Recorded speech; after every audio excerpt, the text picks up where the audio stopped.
Bonjour, donc Julien Cazarin, je travaille également chez Inetum comme Nicolas. Je suis responsable du domaine réalité virtuelle pour le groupe. Et donc je vais venir parler aujourd'hui à plusieurs occasions de ce qu'on réalise, des technologies qu'on développe et notamment des standards qu'on essaie de mettre en place avec nos partenaires pour créer un métavers pédagogique qui soit interopérable et qui soit souverain. Bonjour à tous, Frédéric Kunzmann. Alors, je suis fondateur de My Serious Game. Nous faisons sur mesure des parcours en réalité virtuelle. On joue avec le métavers un petit peu, e-learning, application, tout ce qui permet de développer les compétences. Notre parti pris, par contre, c'est que les pilotes de mon entreprise sont des pédagogues, des technopédagogues. Donc, c'est à partir de ça, notre porte d'entrée, c'est vraiment la pédagogie pour ensuite utiliser des choses existantes ou des choses à construire pour développer, évaluer, transformer des compétences. Bonjour à tous, moi c'est Antoine Bernard, je suis fondateur d'une société qui s'appelle Reality Academy, qui est à la fois un organisme d'information et qui est aussi une solution logicielle d'immersive learning. Donc on a développé un large catalogue de formations sur différentes thématiques, le management, la vente, le HSE, la cybersécurité, la diversité. Voilà, on a plus de 32 formations. On a pour ambition de devenir un des leaders européens de l'immersive learning. Et du coup, on utilise nos contenus pour déployer des solutions innovantes, immersives, interactives. Et potentiellement, dans 6 mois, 1 an, on a pour ambition de devenir un métaverse de l'éducation. Mais je pense qu'on en parlera après. On pense que ce n'est pas forcément le bon moment maintenant. Et en tout cas, c'est pour ça qu'on est sur cette conférence. Est-ce que le son est assez fort? Non, hein? Ouais. C'est la question que je me posais également. Si effectivement on peut mettre un petit peu plus fort pour que tout le monde nous entende bien. Donc le sujet, c'est le vrai potentiel du métavers. Donc ce qui va être intéressant, c'est votre vision des choses par rapport à ce qu'on disait tout à l'heure sur ce qu'est déjà l'immersive learning et qu'est-ce que le métavers va véritablement pouvoir apporter de plus dans le domaine de l'apprentissage, dans le domaine de l'éducation, par rapport à ce qui est existant. Est-ce que quelqu'un veut déjà réagir pour donner son point de vue sur le sujet? Moi, je pense qu'en tout cas, il y a eu un buzzword sur le metaverse. Ça a été, depuis que Facebook s'est renommé Meta, il y a plein de gens qui en parlent. Il y a beaucoup de médias, beaucoup d'articles, etc. Dans la réalité du terrain, il y a peu de cas d'usage qui ont été mis en place. Donc, je pense qu'il y a aussi un mot qui a été galvaudé, ou en tout cas qui est passé un peu à la trappe, qui est l'immersive learning. Donc, vraiment ce côté apprentissage par la pratique grâce à la réalité virtuelle. Et on va dire que dans un premier temps, en tout cas, on est dans une étape aujourd'hui d'acculturation à la réalité virtuelle, de rajouter la réalité virtuelle à une pédagogie qui existe déjà. Donc vraiment de parler de blended learning. On va rajouter une surcouche de pratique dans un parcours pédagogique existant. Et donc je pense que c'est là avant tout où il faut que les organismes de formation ou les learning managers aillent. C'est final de se dire comment dans mon parcours pédagogique que j'ai aujourd'hui, je vais rajouter une brique de réalité virtuelle et d'immersive learning et comment je vais le déployer à grande échelle.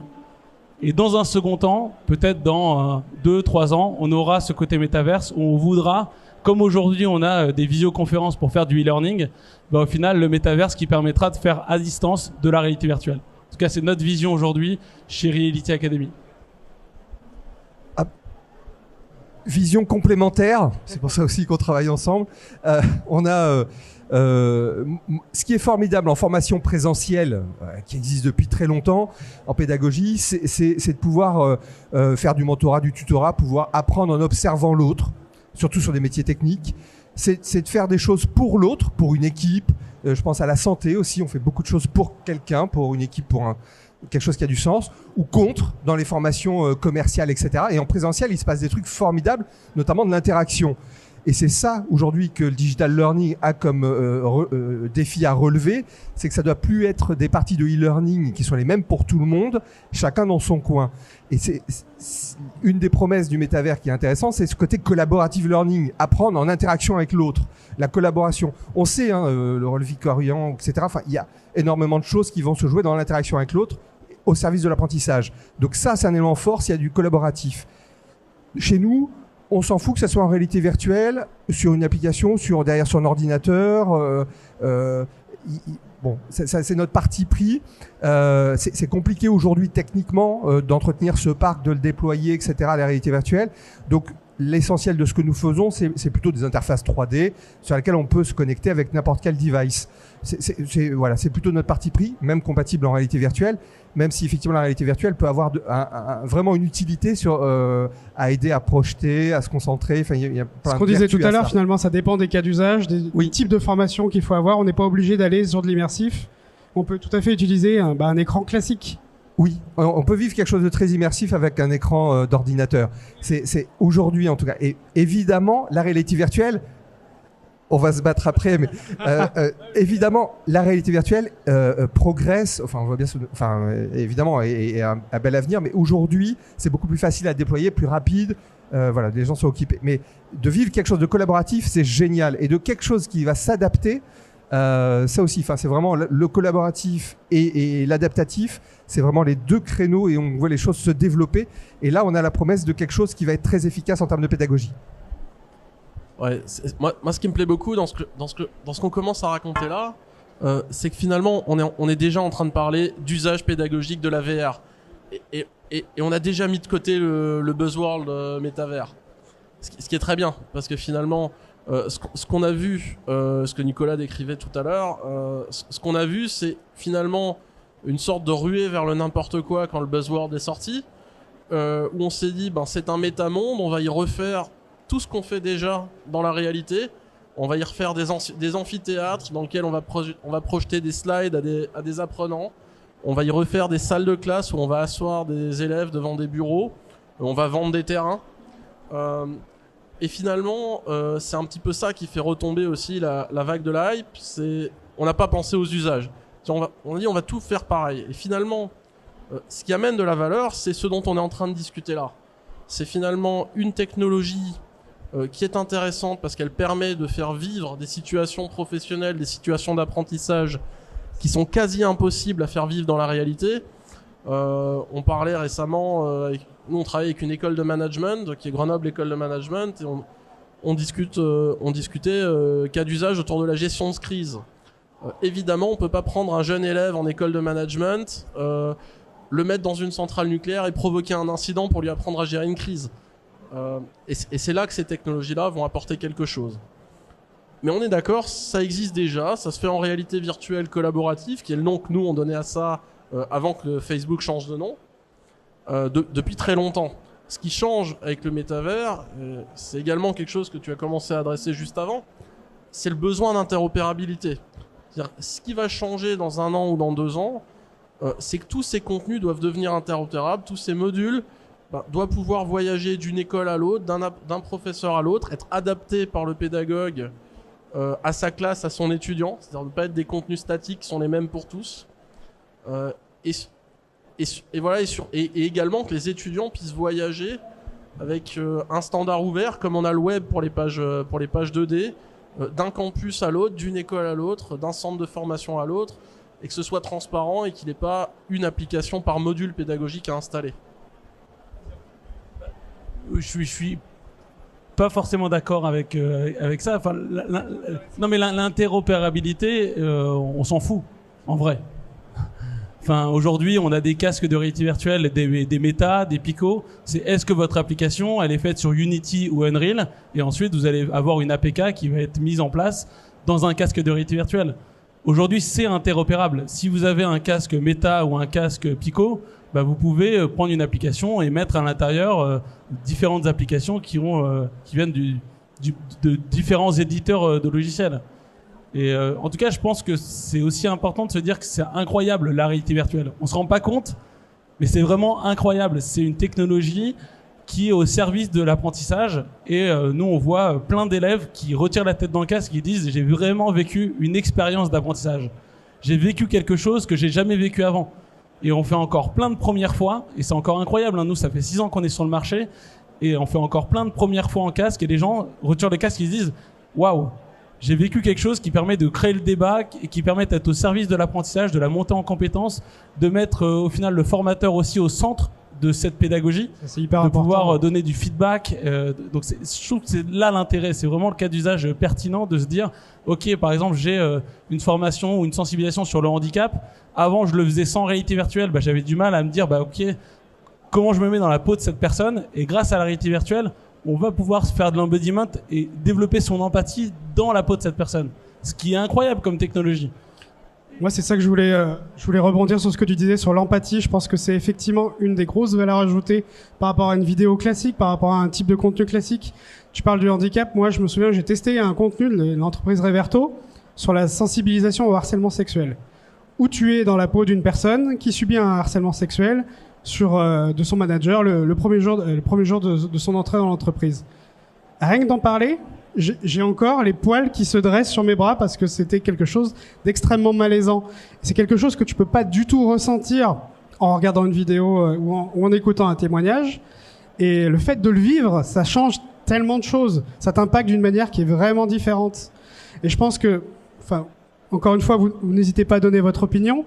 Le vrai potentiel du métavers, c'est ce côté empathique, mais aussi de pouvoir le vivre en groupe. Il y avait un sujet sur lequel on a échangé, c'est le sujet de la coprésence. De vraiment se dire, on est ensemble, on oublie qu'on est avec des avatars 3D ou quoi que ce soit, et on est avec des personnes, on est avec des collègues, on est avec des formateurs. Et je pense qu'on arrivera à avoir un vrai métavers éducatif de formation pédagogique quand on arrivera à atteindre ce genre d'objectif. Aujourd'hui, on n'y est pas encore, je pense, ou pas suffisamment en tout cas. Je ne sais pas si vous avez une opinion sur le sujet. Bon, comme c'est un format de table ronde, je cherche à ne pas être d'accord. Mais oui, vas-y.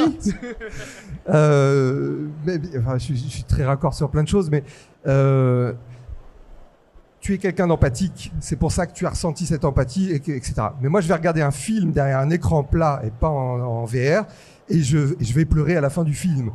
Donc, je crois qu'on peut ressentir les émotions, plein de choses. Et ça ne va pas de faire de toi quelqu'un qui va être plus ouvert à la diversité vis-à-vis du handicap, etc. C'est la réflexivité. En fait, c'est des méthodes pédagogiques qui vont faire que suffit pas juste de ressentir une émotion, le vertige ou mettre en situation, c'est la pédagogie. Et peu importe la solution, en tout cas c'est notre parti pris, c'est-à-dire peu importe que ça soit derrière une application qui va t'accompagner tous les jours, une minute, ou ce qui compte, c'est le travail pédagogique qui est fait derrière et qui va utiliser des technos différentes. Peut-être la VR, mais peut-être pas. Je crois qu'on peut ressentir, ce qui va compter, c'est la réflexivité, notamment sur cette question de transformation de compétences. Sensibiliser, informer, oui, sans problème, mais pour aller au-delà, là, ça devient plus complexe. Et je trouve que globalement, il y a énormément de très belles choses sur le salon, des technos, des outils pour fabriquer des choses, des boîtes qui gamifient, qui font des super trucs. Mais je crois que la bonne question, c'est qu'est-ce qui marche vraiment ? Et je crois que c'est vraiment l'enjeu et la question à se poser. Est-ce qu'il y a une vraie efficacité ? Est-ce que dans cet univers-là ou dans cette solution-là, je vais vraiment évaluer, transformer, accompagner le développement d'une compétence ? Et gardez toujours pour moi cette question-là qui est clé. Comme on le disait tout à l'heure, c'est pas une technologie qui est miraculeuse finalement. C'est vraiment la manière dont on applique les modalités pédagogiques et qu'on l'adapte à ce type de technologie qui peut apporter du sens. Oui, parce qu'on reste avec plein de clients qui viennent nous voir en nous disant on veut de la VR parce qu'on veut faire un effet waouh, on veut un métavers. Ah, qu'est-ce que c'est, monsieur le client ? Je sais pas trop encore ce que c'est, j'ai pas bien compris, mais on en veut un parce que c'est nouveau, parce que etc. Il faut pas penser, il vous faut un moyen de vous déplacer, il vous faut un moyen d'accompagner des gens dans une transformation, et le moyen vient après en fait. Ouais, je suis assez d'accord avec toi. Alors, évidemment pas sur tout, mais c'est aussi forcé parce que c'est un panel. On est d'accord.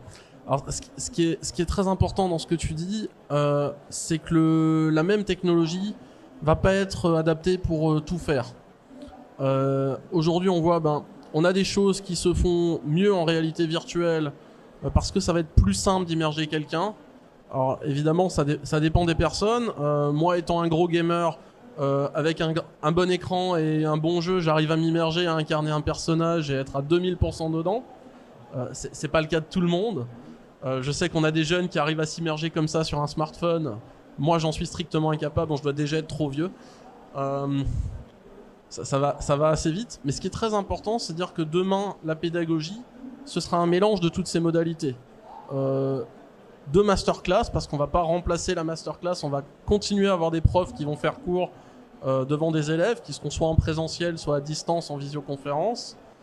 On va avoir toujours besoin de faire de l'e-learning 2D web, alors des contenus pédagogiques qui sont consommables n'importe quand, parce que finalement on va pas se mettre dans un casque de réalité virtuelle pour aller lire un PDF, ça a relativement peu de sens.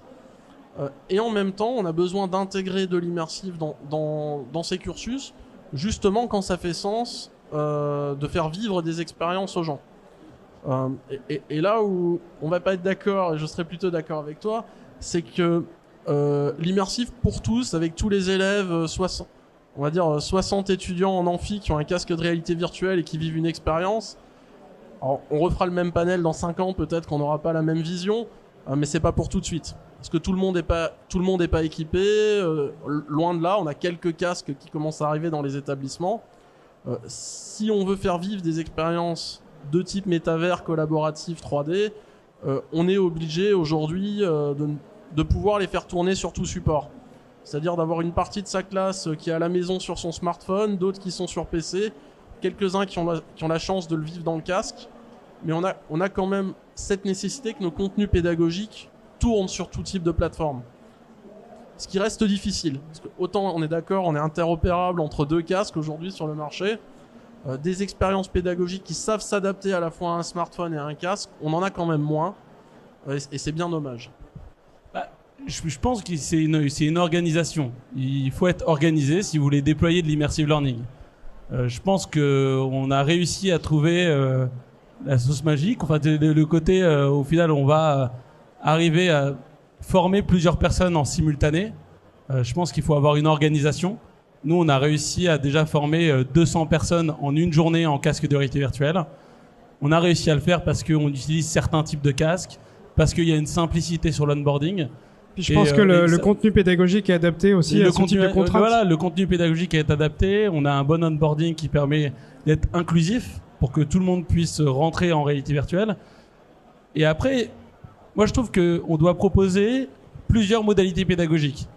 C'est-à-dire qu'il y a des personnes qui vont aimer les podcasts, d'autres qui vont aimer les e-learning, d'autres qui vont aimer la réalité virtuelle, d'autres qui vont aimer le présentiel. Et je pense qu'il faut proposer, en tout cas quand on est une entreprise apprenante, une diversité d'apprentissage. Et la réalité virtuelle est une nouvelle forme d'apprentissage, et où je pense, en tout cas, il y a plusieurs personnes qui n'avaient pas cette modalité pédagogique avant et qui préfèrent utiliser cette modalité pédagogique. Je préfère apprendre en réalité virtuelle que en e-learning ou d'autres modalités. C'est mon choix à moi en tant qu'apprenant, et c'est ce que je préfère parce que il y a un côté ludique. Voilà, j'ai 100% d'attention, je vais pas regarder mon portable ni les réseaux sociaux. Il y a un côté où vraiment je me sens impliqué, et surtout si c'est bien fait, s'il y a des bons comédiens, où je vais sentir la vraie émotion d'un management, où par exemple je vais devoir gérer un conflit entre 2 salariés, je vais faire le mauvais feedback, je vais recevoir le mauvais feedback, l'émotion du mauvais feedback. Mais si c'est bien fait en 360 et que je me le prends sur moi, punaise, mais je le retiens. J'ai la chair de poule, comme tu dis aussi. Il y a un côté où, à un moment, l'apprentissage qu'on a au quotidien, c'est aussi learning by doing, quoi. Je suis entrepreneur, j'ai appris à manager au fur et à mesure. J'ai eu des échecs, j'ai grandi. Mais si en école de commerce, j'avais eu ce type de formation préalable pour pouvoir me former et faire ces jeux de rôle en autonomie, mais ça aurait été enfin, je pense que j'aurais été en tout cas une meilleure personne que ce que je suis maintenant. Donc j'y crois à fond, et je pense que c'est différent que les autres modalités, et je pense que c'est facile à déployer. Souvent on parle de la réalité virtuelle comme quelque chose de compliqué, et dans le déploiement, dans l'utilisation, on a souvent des mauvais retours sur j'ai eu une mauvaise expérience, mais parce qu'au final ça se construit. Elle est nouvelle, cette technologie. Elle n'a pas 20 ans. Enfin, on apprend à déployer, et c'est ça l'enjeu de tous les acteurs de cette technologie, de cette nouvelle modalité. Et voilà, je pense qu'en tout cas, on essaye de trouver le bon compromis pour aussi mettre le formateur au centre de l'apprentissage, parce que c'est avant tout le formateur qui va utiliser ces technologies, et qui, s'il n'aime pas l'utiliser, en fait, ça marchera pas. Tout à fait. Et ça, c'est une peur souvent des formateurs. Effectivement, c'est soit d'être remplacé par l'outil, ouais, voilà, soit que l'outil soit trop complexe, pas suffisamment adapté à son utilisation. Enfin, je pense que vous avez eu le même genre de retour par rapport à vos expériences. Mais quand on arrive à faire ça, quand on arrive un peu à convaincre le formateur que ça peut être un outil qui va lui apporter de la valeur, on a gagné la bataille. Ouais, mais je pense que tu vois, pour atteindre le vrai potentiel du métavers dans le domaine de la pédagogie, il y a encore beaucoup de travail d'acculturation. Parce que tu dis, comme tu dis, toi, moi je partage pas ton avis sur le côté, c'est facile à déployer. C'est facile à déployer quand tu sais comment déployer. Et c'est pas si simple que ça. Il faut de l'expérience, il faut former les gens, il faut du matériel qui soit adapté, il faut une suite logicielle autour. C'est pas si simple que ça. Après, oui, toi, t'as tout mis en place dans ta boîte. Forcément, ça se déploie facilement. Je pense que c'est la même chose pour toi. Julien, je pense que c'est la même chose pour toi également. Mais c'est pas si simple que ça. C'est pas juste, hop, on vous donne l'outil, vous êtes autonome. Aujourd'hui, avec du e-learning, c'est quand même plus simple à déployer. On est quand même sur des technologies qui sont pas si simples à appréhender parce qu'elles sont nouvelles, parce que c'est des nouvelles modalités pédagogiques, à mon sens. Non, mais c'est plus facile de déployer de l'immersive learning que de déployer un métaverse. Déployer un métaverse, il faut créer son avatar, il faut être dans un espace où il y a le Wi-Fi parce que du coup c'est connecté à Internet, il faut créer l'environnement, savoir se déplacer, savoir parler, savoir échanger. Il y a aussi différents niveaux de réalité virtuelle. Il y a des réalités virtuelles qui peuvent être simples, où c'est juste vous avez un bouton et vous cliquez, et d'autres réalités virtuelles où vous avez des gestes. Donc aussi c'est en fonction du parcours pédagogique il peut y avoir ces différentes étapes aussi. Non, évidemment. Moi, je suis complètement d'accord avec toi. D'ailleurs, notre métier à nous, c'est de faire en sorte de créer c'est de faire en sorte de créer des plateformes qui permettent de rendre simple, justement, de déployer des choses qui sont aujourd'hui très compliquées à déployer. On parle de métavers, d'expériences collaboratives. L'objet de tous nos travaux à nous, c'est vraiment de rendre ça facile. Maintenant, avoir les outils de création de contenu, c'est très bien, c'est l'étape 0, mais comme disait Nicolas, il y a un travail gigantesque en acculturation des pédagogues à faire. C'est ce qu'on voit des premiers partenariats qu'on a développés dans l'éducation. C'est très bien, on a développé des modules plutôt sur un mode de volontariat, c'est-à-dire de professeurs, de pédagogues qui ont levé la main, qui ont dit je veux mettre de l'immersive learning dans mon cours. Faire ça à l'échelle d'un établissement de toute une proposition d'apprentissage, c'est beaucoup plus compliqué. Ça demande d'acculturer l'ensemble de la pédagogie et de commencer à réfléchir à quels sont les contenus. Parce qu'aujourd'hui, les contenus sont majoritairement dans la tête du professeur. Donc, quels sont les contenus que je vais digitaliser sous la forme d'e-learning? Quels sont ceux que je vais transformer en modules autoportés 360 qui sont très efficaces pour tout un tas de situations? Et quelles sont les quelques situations pédagogiques que je vais amener dans une expérience de métavers collaborative, très interactive? Ça demande d'avoir découvert toutes les possibilités des différentes expériences, de commencer à réfléchir à une stratégie globale sur comment je vais digitaliser mon offre de formation et de la mettre en œuvre. Donc c'est évidemment énormément de travail. Finalement, le travail commence quand nous on a fait notre boulot et que les plateformes de création simple existent. Je pense qu'on va s'approcher de la fin. Donc, moi, je dirais que sur le métavers, c'est encore un peu tôt. Les technos bougent, etc. Tout le monde construit son univers métavers. Les entreprises, les écoles, mes confrères, etc. Chacun va créer son monde, etc. Au final, je dis pas qu'il n'en restera qu'un, mais on ira vers des choses. Enfin, aujourd'hui, Sandbox. Je sais qu'on s'entend bien par ailleurs, mais c'était une question que je voulais vous poser pour la fin. C'est votre avis sur le côté justement métavers dans le sens terrain virtuel, objet virtuel, NFT, etc. Est-ce que justement, pour vous, votre vision, ça fait partie de ces sujets? Est-ce que c'est lié à l'apprentissage ou pas du tout? Je pense que oui, la blockchain est très intéressante pour pouvoir certifier des choses. Vous voyez, on voit le succès de LinkedIn où on va agréger petit à petit ses expériences, son bénévolat, ses diplômes, ses tweets, enfin ses posts, etc. On a construit un parcours. Voilà, sur LinkedIn, on a notre profil qui a évolué et donc de manière persistante. Et ça, c'est intéressant. Et si on peut certifier tout ça grâce à la blockchain, si on peut avoir des échanges, des partages avec les NFT. Il y a des choses qui sont intéressantes, mais on n'en est qu'au début, et tant que ce n'est pas un truc partagé un peu universel, aujourd'hui c'est trop tôt. Et je vois exactement comme sur la réalité virtuelle il y a quelques années, avec le nombre de marques de casques qu'il y avait, le nombre d'outils qu'il y avait, etc. Au final, on utilise à peu près tous le même aujourd'hui. on va pas citer de marque, mais pareil en réalité augmentée. Et il y a tellement de choses encore qui vont arriver, peut-être j'espère avec Apple, voilà, qui devrait aussi démocratiser énormément les choses. Donc, je crois que c'est encore un petit peu tôt. Attendons de voir ce qui retombe. C'est-à-dire qu'aujourd'hui, on en fait. Mais quand on en fait pour un groupe, pour l'embarquement des nouveaux et comprendre des choses, et créer, très bien. Mais dans 3 ans, ça sera plus ça, parce que ce sera plus ce format graphique, parce qu'il faudra que ce soit interopérable, parce que, etc. Donc, je crois que j'investirai pas énormément aujourd'hui, c'est un conseil, dans le métavers. J'attendrai 1 an ou 2 de voir, parce qu'effectivement, on sent déjà que le buzzword, parce que c'est des milliers de milliards de dollars en 2030. Toutes les études, SIA Partner, BPI, tout le monde dit c'est le gros marché de demain. Il y a eu un effet effectivement buzzword, ça retombe. Finalement, c'est de l'immersif, finalement c'est de la VR où c'est des mondes mais cloisonnés et pas très beaux. Si c'est des petits Mi, la Wii faisait ça, Nintendo, on avait déjà nos petits Mi et on pouvait parler. Il y a les Sims qui existent depuis très longtemps, etc. Et il y a des choses qui naissent. On voit le succès de Fortnite. C'est formidable de pouvoir voir un concert ensemble à plusieurs et d'interagir avec les autres, d'acheter et de dépenser. C'est des milliards de recettes Fortnite où on achète des danses, des skins, etc. On peut les offrir. On sent qu'il y a quelque chose qui se passe. Je n'investirai pas en conseil aujourd'hui énormément, mais je profiterai effectivement d'entreprises qui font ça, et tu as probablement le meilleur catalogue de formation en réalité virtuelle en France aujourd'hui, donc allez le voir. Et puis, voilà, et je penserai des systèmes plutôt multimodaux, effectivement, où la plupart de ce qu'on fait en réalité virtuelle, nous, on peut aussi l'exécuter sur des desktops, enfin sur un ordinateur, etc. Comme ça facilite, parce que c'est vrai que ça a tiqué dans la salle quand tu as dit c'est facile. Mais justement, si vous trouvez ça difficile, allez le voir, parce qu'il a les recettes pour que ce soit facile.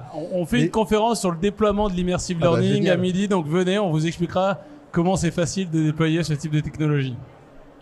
Voilà. Et puis il faut mieux que je m'arrête, parce que sinon, moi j'enquille sur... Non, sur les NFT, en tout cas, on n'a pas besoin forcément du NFT pour créer un métaverse. C'est un buzzword aussi qui a été créé avec le Web3, la décentralisation. Je pense qu'on peut créer un monde métaverse centralisé. Je pense qu'une des technologies, c'est vraiment qu'on parle pas beaucoup, c'est le spatial computing. En fait, Mark Zuckerberg, dans quoi il investit? Il investit dans la nouvelle génération d'ordinateurs qui pourront être spatialisés. Donc c'est vraiment de pouvoir spatialiser votre environnement et de pouvoir, par exemple, mettre Facebook ici, mettre Excel ici, mettre du coup Monday, et de vous organiser dans un espace qui est spatialisé. Et je pense que c'est ça tout l'enjeu un peu de l'organisation de demain, du future of work. De ce côté, est-ce que ces technologies vont nous permettre à être plus productifs, à être meilleurs en collaboration?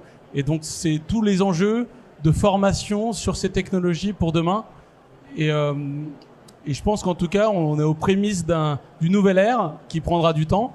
Mais quand vous regardez le web aujourd'hui, ça n'a pas changé depuis plus de 20 ans. Enfin, entre votre desktop et votre mobile un peu qui a changé, mais on va dire que vous êtes toujours sur une interface 2D et qui n'a pas trop changé. Donc c'est vraiment de se dire quand est-ce que l'humain arrivera à passer d'une interface 2D à une interface 360 et qui sera aussi plus productif et qui se dira j'ai envie de l'utiliser au jour le jour.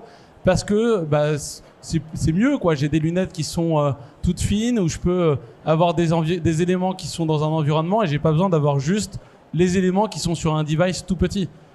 Encore une fois, on est aux prémices de tout ça. Ça va prendre plus de temps que l'iPhone. Mais en tout cas, allez-y, n'hésitez pas. Vous êtes sur le bon salon pour innover.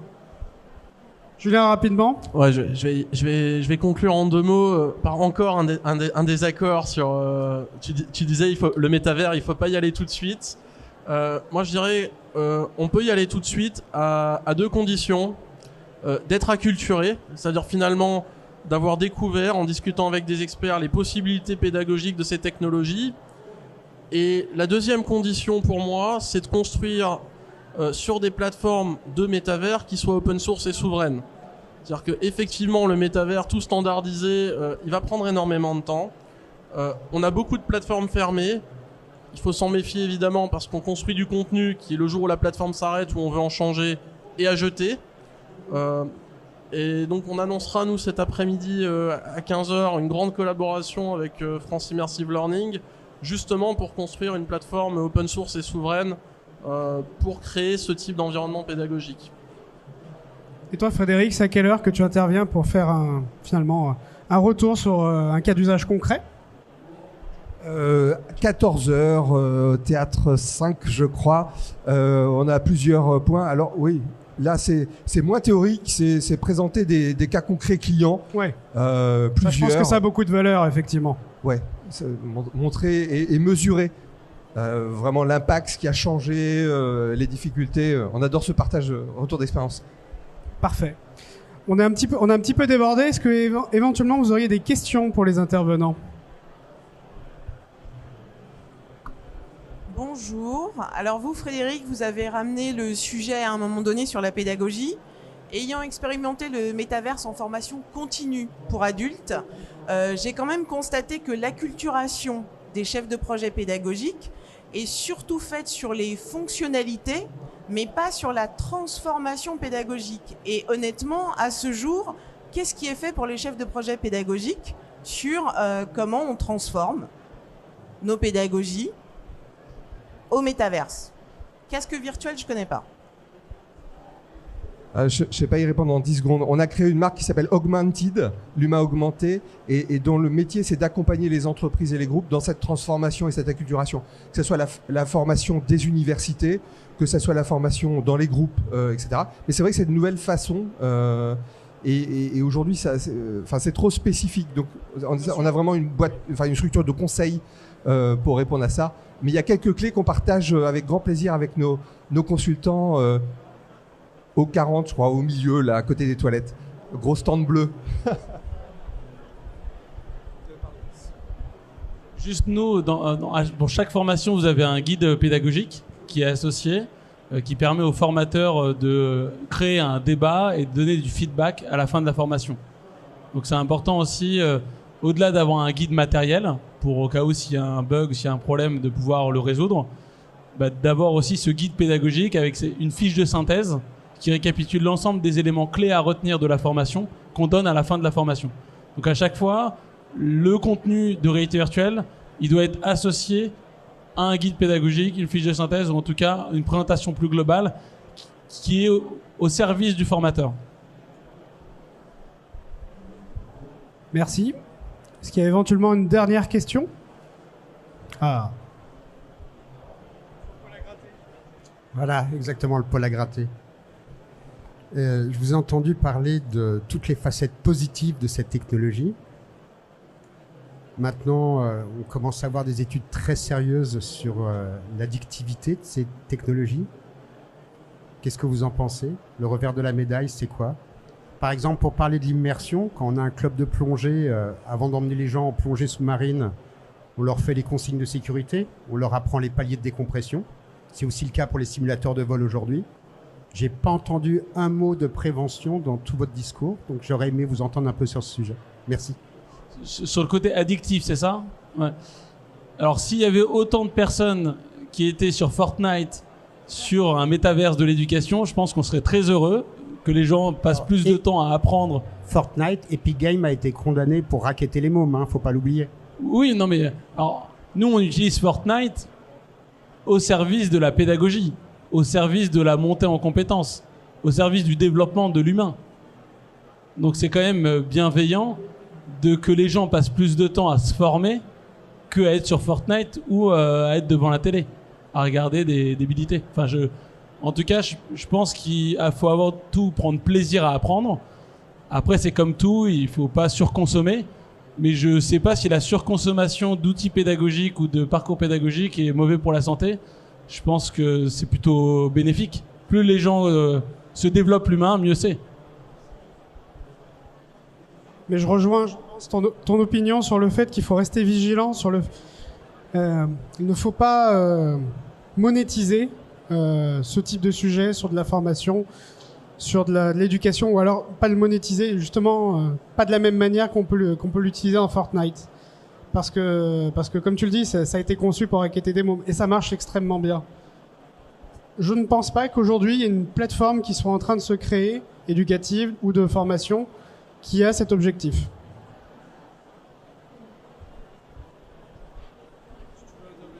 Non, moi je suis d'accord avec Nicolas, hein, mais il faut effectivement être vigilant sur les usages de ces technos-là, à ne pas y passer des heures. Mais on veut dire que naturellement, on a quand même tendance à ne pas y passer des heures. Quand on est en réalité virtuelle, dans quelque chose de très interactif, on est quand même sur une activité qui est cognitivement fatigante. Hein, après une demi-heure, on parlera de jeux vidéo, une demi-heure de jeu ou de simulation industrielle, entre le stress, la mise en situation, l'activité physique que je vais avoir dans le casque, moi au bout d'une demi-heure je pose le casque et je suis fatigué. Hein, donc on est vraiment sur quelque chose qui doit être utilisé sur des points pédagogiques précis et ne pas imaginer qu'on va faire 8 heures d'amphi en continu dans ces mondes-là, parce que ça n'a pas de sens et ce serait pour le coup potentiellement néfaste. J'ai pas entendu la question malheureusement, mais addiction, j'entends les limites, etc. J'en profite parce qu'on s'appelle My Serious Game. Et je vais vous dire, attention de pas tout gamifier, de pas confondre ludique et gamification. Et dans la formation initiale, on œuvre aussi beaucoup à essayer de préserver le goût de l'effort. Et quand on gamifie tout, il y a plein de pièges en fait dans ce qu'on est en train de faire avec ce nouveau monde technologique. Aujourd'hui, les jeunes savent échanger des textos, etc. Mais en face à face dans la cour de récréation, ne savent pas quoi se dire. C'est quand même, voilà, c'est beaucoup plus facile de draguer par une application que, etc. Et il y a plein de transformations. Et on voit des effets pervers de ce qu'on est en train d'induire aujourd'hui, avec aussi le e-learning. Hein. C'est facile, c'est court, on butine, c'est drôle, on a des récompenses, etc. Maintenant, quand je dois travailler un dossier de 10 pages, ça c'est chiant. Et donc, du coup, je le fais mal et je le fais plus. Donc, attention à préserver. Il y a plein de questions éthiques à se poser. Alors, je ne sais pas si ça rejoint un petit peu la question, mais le problème, c'est qu'on est que des petits acteurs, tous. Enfin, donc, il n'y a pas aujourd'hui, et chacun y va dans son domaine, etc. Et on va de toute façon vers une consolidation du marché de l'EdTech. Ce que fait EdTech France, par exemple, dans cette consolidation est un très très bon début, mais de manière à ce qu'il y ait vraiment de la recherche, des études, et que voilà, on puisse préserver aussi notre génération sur laquelle. Merci à tous. C'est des sujets qui effectivement nécessiteraient plus de temps, mais je pense qu'on est un petit peu pris par le temps. Merci beaucoup pour vos interventions. N'hésitez pas à aller les voir, les différents intervenants, durant leur retour d'expérience concret. C'est toujours très intéressant.